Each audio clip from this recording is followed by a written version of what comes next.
Welcome to Outside Views. Today we're diving into a critical issue that directly impacts the UK's economic and social future, the growing doubts over Britain's ambitious plan to build for growth. The Labour government under Keir Starmer has set an ambitious target of constructing 1.5 million new homes in England by 2029 to drive economic growth and address the housing crisis. But the plan, while bold and commendable, faces significant challenges. Challenges rooted in skills shortages, workforce demographics, and the legacy of Brexit.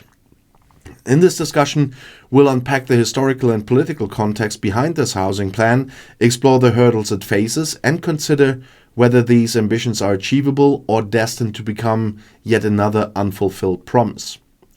Let's begin by setting the scene. The construction sector is pivotal to the UK's economy, contributing roughly 6% of the nation's GDP.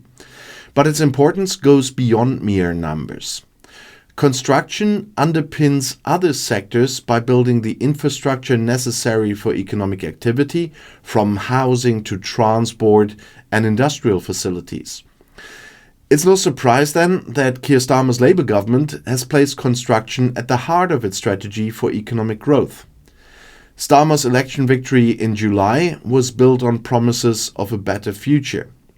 And these promises included fixing public services, improving infrastructure, and revitalizing the economy. Housing, or the lack thereof, is central to this vision. For years, Britain has struggled with a housing crisis marked by soaring prices, stagnant wages, and insufficient supply. Millions of Britons are priced out of home ownership, and the rental market is equally challenging. The government's plan to build 1.5 million homes by 2029 is designed to address this crisis while simultaneously boosting economic growth. It aims to streamline Britain's complex planning system, freeing up more land for development and incentivizing home building. But here's the crux of the problem. While the vision is ambitious, the reality on the ground tells a different story. Developers have welcomed the planning overhaul, but they are sounding the alarm about workforce shortages and the lack of skilled labor. To understand the gravity of this issue, let's look at the numbers. The Construction Products Association estimates that the sector could lose around 500,000 workers to retirement over the next 10 to 15 years, and that's about 25% of the current workforce. At the same time, the industry isn't attracting enough young talents to fill the gaps. And consider this, only 10% of bricklayers employed by firms like Lion Court Homes are under the age of 25. Meanwhile, 45% are over the age of 55. And this aging workforce is a ticking time bomb for the construction sector and by extension for Britain's housing ambitions. And now let's delve into another layer of complexity, and that's Brexit. Before the 2016 Brexit referendum, the construction sector relied heavily on workers from the European Union. EU nationals had unrestricted rights to live and work in the UK, making it relatively easy for firms to fill labour shortages. But Brexit changed everything. The end of free movement between the UK and the EU has made it harder for employers to bring in foreign workers. The system to sponsor European workers is now seen as overly complex, time-consuming, and costly. And despite some relaxation of immigration controls for certain construction roles, many firms are simply not using the system. And this has left a significant gap in the labour market, one that domestic training programs have struggled to fill. And this brings us to another critical point: the inadequacy of Britain's education and training system for construction. Data from the Home Builders Federation shows that only 1 in 4 students completing full-time construction courses finds employment in the industry. And this statistic underscores the disconnect between education and the real-world needs of the construction sector. The government has introduced initiatives like skills hubs and fast-track training programs for apprentices, but even with these measures, the numbers fall short. The Construction Industry Training Board estimates that the sector needs 50,000 new apprentices annually to maintain activity. In reality, the number is closer to 33,000. So what's the solution? Many experts argue that immigration must play a part in addressing these shortages.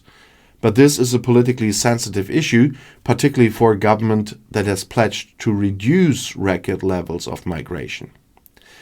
As Ashley Webb, a UK economist, pointed out, overseas workers could be a useful lever to address labour shortages. Yet, the government remains reluctant to ease restrictions, focusing instead on upskilling the domestic workforce. However, this approach has its limitations. Training and education take time, and Britain needs workers now. Balancing the political optics of migration with the economic realities of labour shortages is one of the tougher challenges the government faces.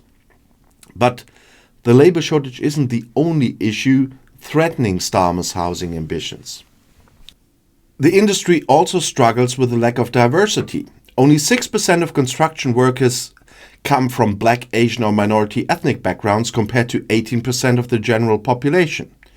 And meanwhile, women make up just 15% of the workforce. Addressing these disparities could unlock new talent pools and help bridge the workforce gap. But achieving this requires a cultural shift within the industry, as well as targeted policies to encourage greater inclusion. Well, now let's take a step back and consider the broader implication of these challenges. If the government fails to meet its housing targets, it won't just be a blow to Starmer's credibility. It will also have far-reaching consequences for Britain's economy and society. Housing is not just a basic need, it's a cornerstone of economic stability and social mobility. And for those of us who view Brexit as a mistake, this issue highlights the unintended consequences of that decision once again. The construction sector's reliance on EU workers was not a flaw, it was a strength. By cutting off that supply of labour, Brexit has created a problem that domestic policies alone cannot solve. In conclusion, the government's plan to build 1.5 million homes by 2029 is ambitious and necessary. But without addressing the workforce shortages, the training gaps and immigration barriers, it risks becoming another unfulfilled promise. The stakes are high, and the path forward requires bold and pragmatic solutions. So thank you for joining me today on Outside Views again, and if you found this discussion insightful, please share your thoughts in the comments below this video. Do you think Britain's housing ambitions are achievable, or are they doomed to fail? And if you haven't already, check out my earlier videos on Brexit's impact for more in-depth analysis. I'll see you next time with more stories that matter. Until then, take care, and the next video is right here in the end screen.